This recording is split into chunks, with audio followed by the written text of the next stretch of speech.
Welcome to Are You Brave Enough? This week, we're going to have a conversation with Krista Molian, a marketing and business growth coach who happens to live in France. And she has some really interesting stories. So, we're going to talk about, are you brave enough to start over and begin again?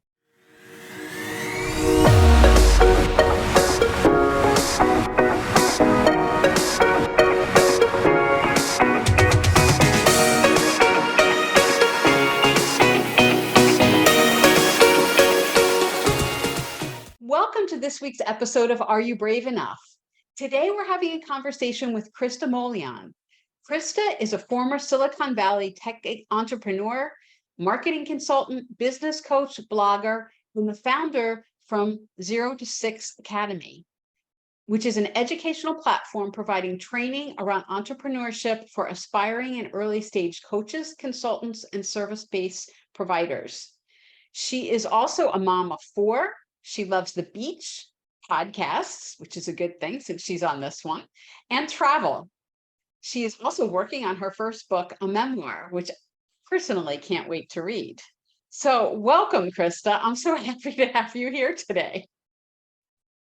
Well, Karen, it's a big honor because I have happened to read your book and your first published book and love your series and love what you stand for at Daring to Transcend. So I'm very honored to be on this podcast.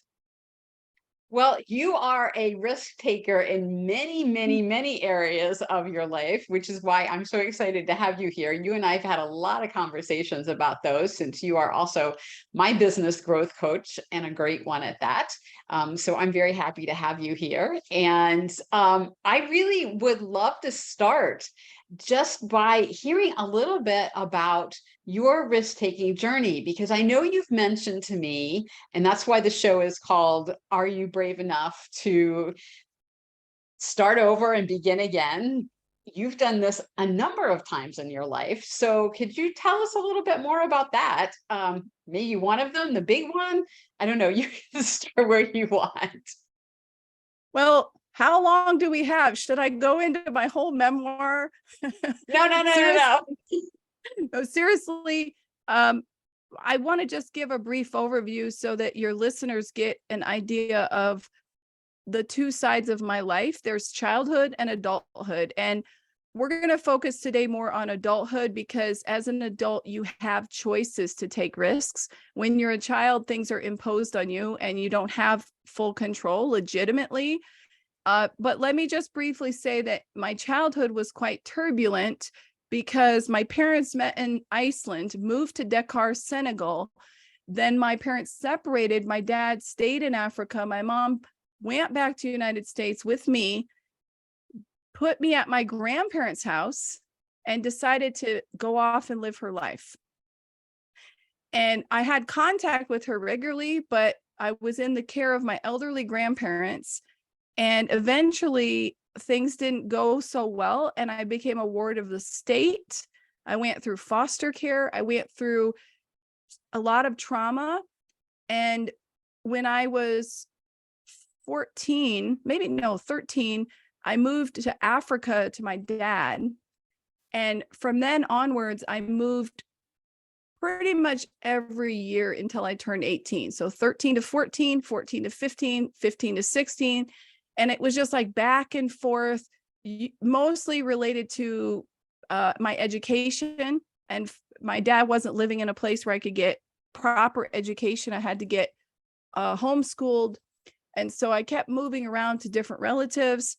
And at the age of 17 and a half, I moved to Germany by myself. And I had my own apartment and I cooked my own food. I took care of myself completely by age 17. In reality, I'd been doing it for years. Okay. So I didn't even speak that good of German at the time. Spanish was my main language at that time. So I was learning German as I was there. And I was enrolled in university. I ended up meeting and marrying a Russian guy. We spent time together in Russia. So again, I kept moving around. And all I can say is that that's the first half of my life. So risk taking, today's topic. The first conscious risk I took was moving across the world to be in a foreign country that I really didn't have any family or friends in. So that was a big risk to move to Germany. I mean, Germany is a very safe and nice country, so it's not like I was moving to the jungle. But for a 17-year-old to assume full responsibility, I had to get a part-time job. I had to pay my own bills. I didn't have anybody. I didn't have any family. That was a big risk for me. And from then on, my life just continued one risk after another. Another risk I can tell you about is my first dabble with being an entrepreneur happened when I was 19 years old. And I was living in Germany, and every year in Berlin, there's this big festival.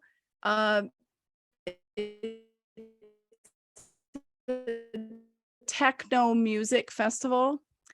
And very popular. I don't even know if they're still doing it. This is a long time ago, but for years and years they did it.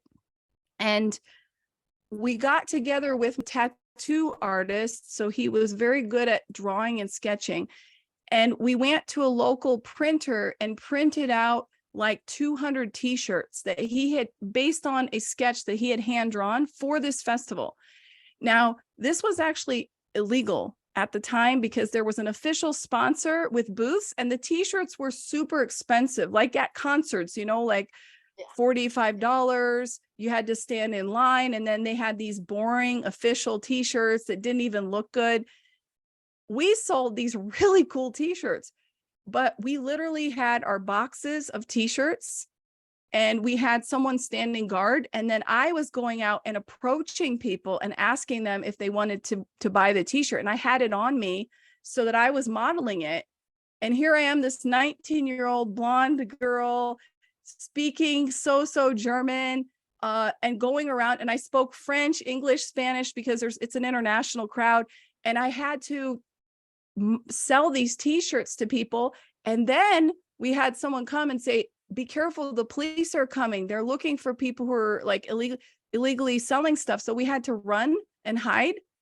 But in one day, I made more money than I'd ever made in my life. Oh my gosh, And that's incredible. I hope no one listening is from the German police. And this dates back to 20 years ago, my friends. So please leave me alone now. I think the statute of limitations is probably up on this. Well, it wasn't something illegal per se, what I was selling, but it was just the sponsor wasn't letting you sell on the premises. So I could have legally sold the t-shirts off site, but I was doing it on the ground, right, in the crowd. And that was the first big taste of entrepreneurship. So that was a big risk for me that could have ended in more ways than badly. one. And I don't recommend any of your listeners, I don't encourage this kind of behavior. So I think that's where the boundary between risk-taking and recklessness could be questioned. Exactly.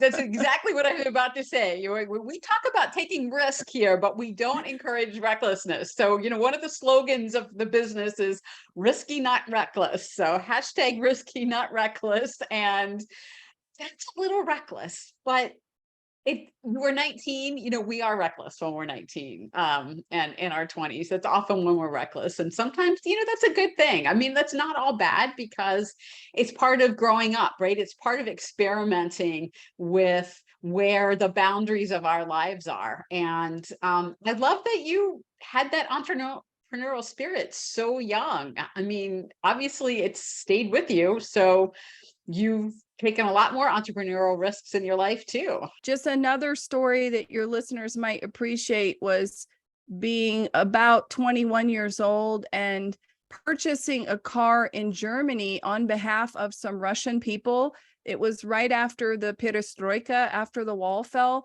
and importing cars was a huge business. In fact, importing everything, jeans, sneakers, you could become very rich in a short time by doing these things. Now, this was actually done legally, which means that we paid the export taxes, we filled out all the paperwork. We're not messing around with those kind of big, that could be a real crime, right? But it was a big risk for me. I was an adventure, I would say.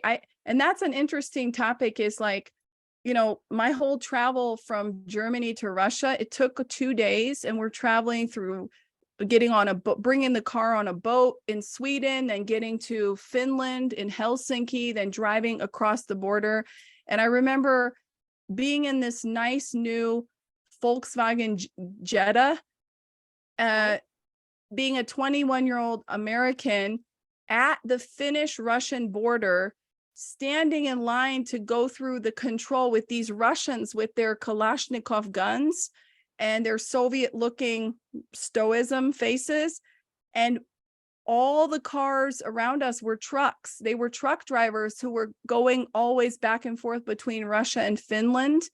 So everyone was so surprised. And when I actually got through the border, they passed my passport around to the other officers because they'd never seen an American passport.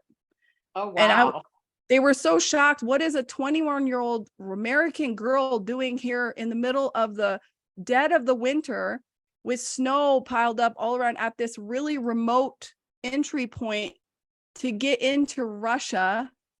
Not even, St. Petersburg, but like really this small town on the border. They were so shocked.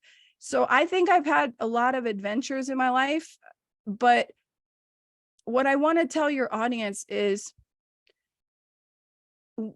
a couple of things that I've learned is you have to live with your decisions and accept fully the consequences and the responsibilities.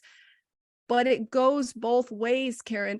If you don't live your life fully, if you sit back and stay small and don't take risks, you will have to live with that for the rest of your life as well. Interesting story is to tell my grandkids. And I think that's what life should be about. Whether or not you even have children, someday when you're not able physically to travel, you'll have all those things inside your head, and you'll smile and you'll laugh and you'll remember all these amazing things that you were able to do. So what I want to tell your audience is, yes, we have to establish boundaries between recklessness and risk, but whatever you do, find that boundary, push the limits a little bit further, because I feel like either you should live fully or you're not alive. 100%. And, obviously pushing those boundaries, pushing beyond those limits is exactly what daring to transcend means, right? Because transcend means to rise above, to push past the normal limitations, which clearly you have done in your life. And I love that tie back to adventure and the tie back to regrets, because one of the things, people, when they're evaluating risk, is they always think about, okay, well, what bad could happen if I take the risk, right? But I always talk about, and what you're bringing up now, which is perfect, is what happens if you don't take the risk? What are the bad things that could happen if you don't take the risk? And regret is a huge one. I mean, when people get to the end of their lives, what did you regret not doing? And more people regret not doing things than doing things at the end of their lives. I think that's been statistically proven, right? If you talk to people at the end of their lives, they often regret what they didn't do a lot more than they regret the things they did do. Can we talk a little bit about uncertainty? Sure. So I started over 2 more times in my life. I married this Russian guy, and one of his good friends had moved to California and was doing pretty well. And this was in the .com times. So he was making a lot of money, and he came to visit us in Germany and invited my husband to visit him. So we didn't have any children, but I had a job and I was studying. So he went and spent some time in California and eventually convinced me to move with him there Okay. based on his friend assuring him a good job. So he's like, it's a risk-free risk for me because I will have a job and you will find a job You'll land on given your your feet. background and your talents and everything. Right, you'll land on your feet. But I remember literally leaving Germany and thinking, wow, I probably won't ever come back here to live again because this wasn't my country to begin with. I don't have family here. We had a lot of friends, but it felt like a big goodbye for me. I remember arriving in America with $6,000 in cash. And we had exchanged this money. It was like in the old days where you went to one of those places that said change on the side of the building. And so we had an envelope, Karen. And I remember being afraid when we came to America. I'm like, I think the $10,000 is the limit that you can carry with you. So we split it just in case. So I had 3 and he had 3. And we're like, we think we're okay. We're not doing anything wrong because we literally took the money to a bank and we're like, here's some cash. This is really how life was. You're literally carrying an envelope with cash. And besides that, we had just a couple of suitcases. We literally sold everything, partly to raise the cash to move. Remember, we're young. We're really young. I think I was 23 at the time. All right. And some 23-year-old moving back to United States and carrying this cash with me, not having a job myself and not knowing how expensive California was going to be. Coming there. And I remember thinking, oh, in Germany, we can walk everywhere. It's very green and friendly. And maybe we can buy bikes and we can ride our bikes. We got there and all I saw was highways everywhere and people honking at me and whistling, cat calling me. And I'm like, we need a car. And he's like, I know, but we don't have enough money. So we ended up buying a gangster car. We went to this kind of bad neighborhood we found online, like an ad. And a mechanic was selling a car that was pimped up, Karen. And I'm talking pimped up. It had like the things. I don't even know because I'm not a car person, but I can tell you that people looked at that car when you drove around. It was like a 1970s model. So I had to go to the job interviews in this pimped up car that moved. So I'm just telling you, I have a lot of interesting stories of risk taking and trying to adapt to, even though America was my culture, it's not a good feeling when you have an envelope of cash and pretty much nothing else, and you're living in a very expensive place. And so I had to really learn to sell myself in these job interviews and kind of glorify my skills. So that was another risk of personal branding galore. Then I started over another time. What happened to me, and this is where I think your audience will really appreciate because several people might be able to relate to this. I got to a point in my career where I was stuck. So I was 35. So much later, we're going to fast forward. Everything we've achieved, we've bought a house in California in a very multi-million-dollar neighborhood. We're making good money. We have beautiful children by now.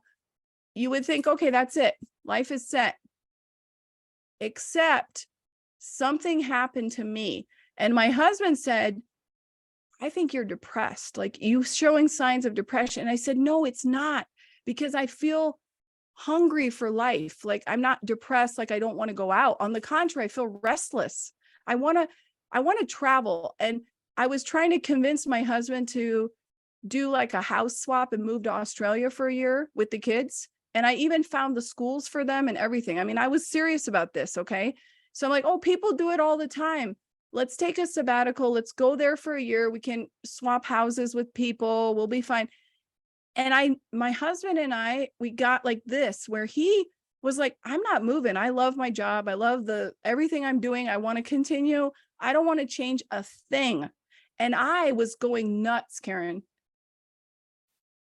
So yeah, and that happens. We get to places where we feel like we're trapped, right? Where we feel like we're stuck, that we need to grow.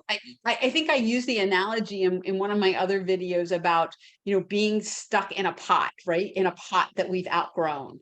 And I can totally relate to what you're talking about because I felt that way right before I left my corporate career, that I was in a pot and it was way too small for me. And my roots were just trying to bust the pot open, right? And that sounds like exactly where you were at that point. Yes. And I didn't know how to get out of that pot because I looked around me and I said, you made your bed. Now you have to lie in it. And that was the first thought. And the second thought was, how shameful of you to even want more when you have so much. Like, you have this amazing life. Why should you want more? Where's that coming from? And so there was that inner judge judging me, like, you're so bad. Shame on you for even thinking those thoughts. You have a good husband, you have good kids, you have a good business. You should just be content with what you have. But that other voice wouldn't let me alone. And I got to the point where I wasn't even really sleeping at night. Like, I was just kind of laying awake with racing thoughts. And I was just like, I'm so wound up and nervous. And I sought out therapists. I thought I sought out, a doctor to check my hormones, because I was like, maybe I have hot flashes. And they're like, no, you're too young. You're not in that stage yet. But it was definitely a very tough time of my life. But what's really sad is that I ended up getting a divorce. And I think what happens sometimes in life is there's a moment where you face a wall and you have to make a really tough decision where you know that the consequences, you're going to have to live with them for the rest of your life.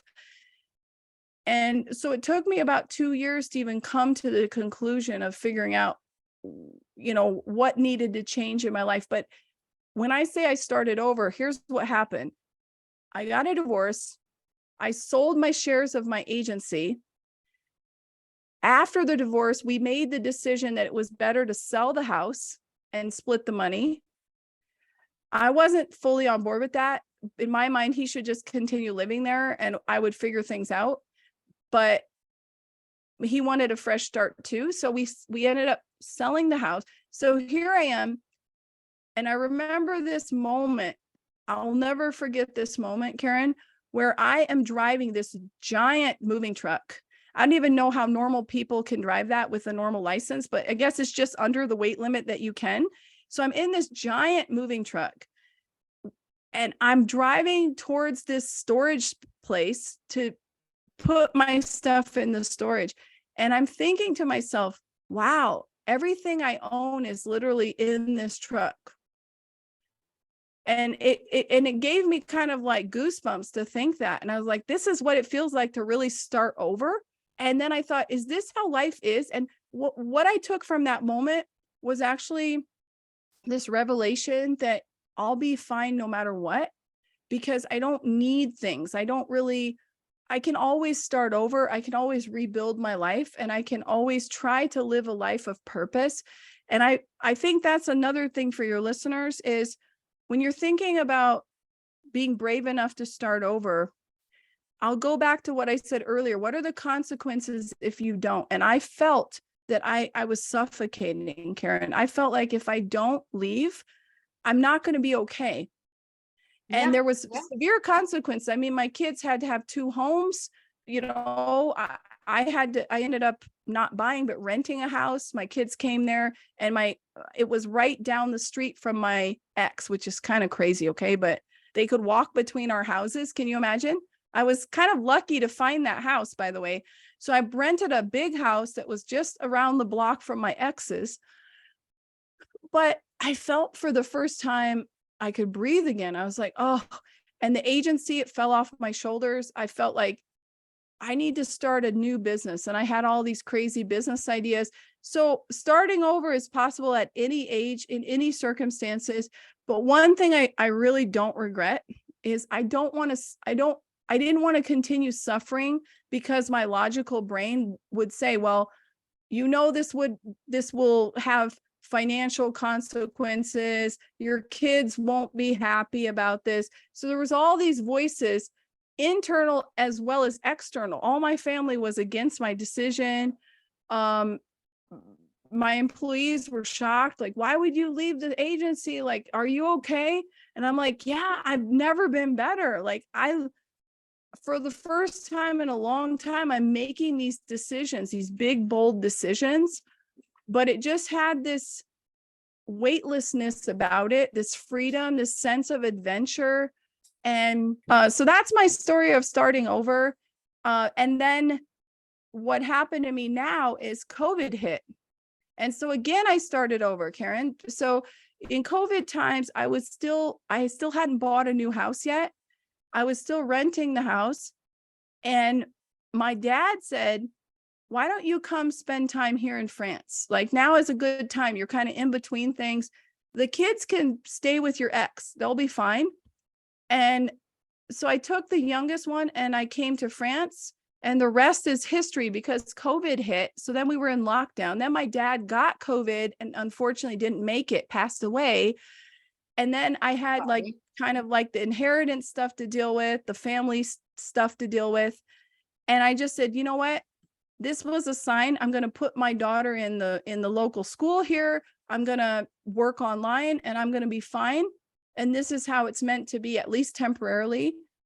So talk about starting over and over again. My whole life has been full of new beginnings. You know, it's amazing how many times that you have started over in your life. Not many people do that.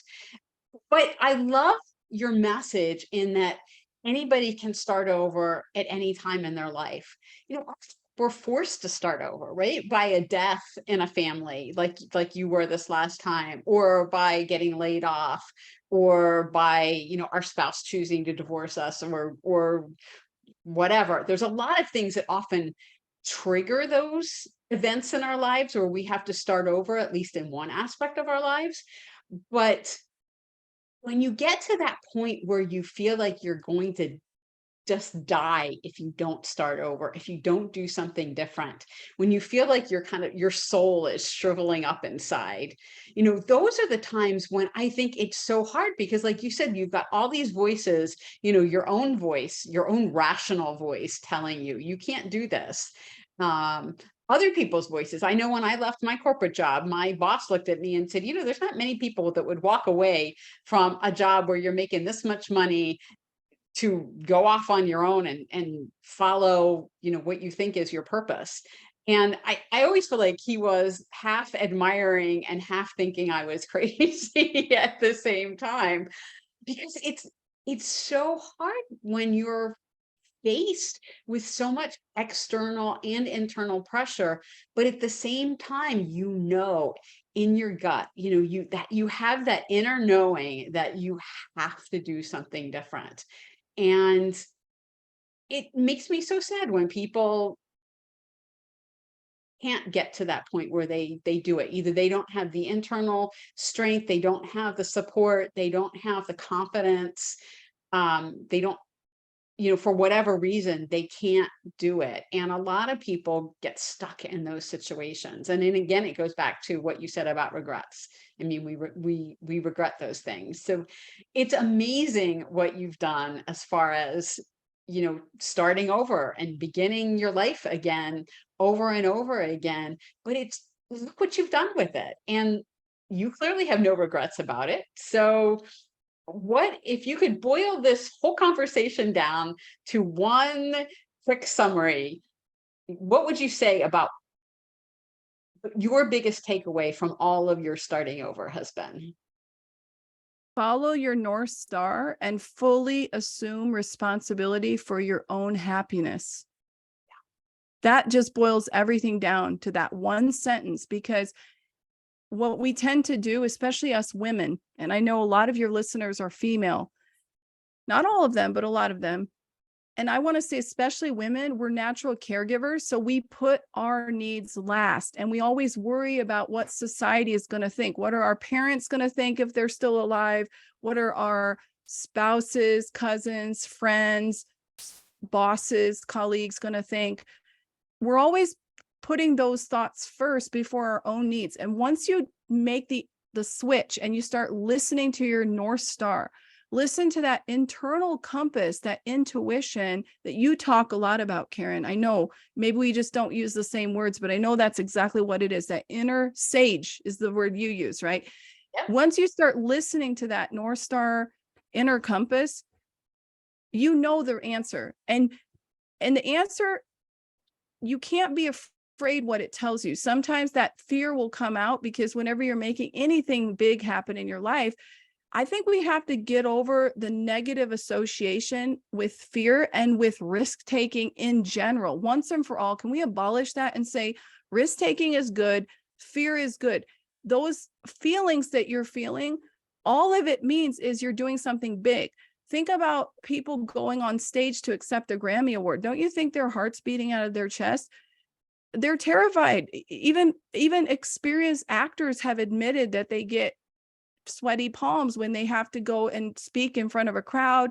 So what that tells us is that fear can be a good thing as well, not just to protect you, fight or flight, but actually to embrace it as I'm living my life fully. I'm living on the edge. There's some adventure, a little bit of risk taking. That's the spice of life.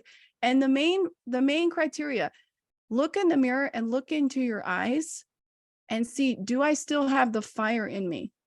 Ask yourself that question. And if you know that you're all dulled up and you're just going through the motions day by day because this is your life, you have to live it, that is not the same as being alive. You can be living, you can be breathing, but that's not fully living. So embrace that risk taking, embrace the fear. And the secret to doing it all is stop listening to the outside voices and that critic and start just going deep. Yeah. 100%. I always tell people when you're going to take a big risk, you always start with why. You know, when I'm working with my clients, we always start with why do you want to take the risk? Because your why is usually fueled by love. And love overcomes fear any day of the week. So you're right. Fear is an indicator that we're doing something big, that we're out of our comfort zone. It's a good thing. If what we want to do, we love, when we're really connected to that love, that will get us past that fear and allow us to embrace it every time. And I love the way you summed that up. And I hope our listeners got great insight from your wisdom about starting over and beginning again throughout your life and taking the risks to really live life fully, have an adventure. So join us next week for another adventure on Are You Brave Enough? Thank you, Krista, for being my guest today, and we'll look forward to seeing you again soon. Thank you, Karen, and I look forward to more risk taking. All right. Loving this content? Are you brave enough to hit subscribe? I dare you to hit subscribe. Don't miss a single episode of Are You Brave Enough?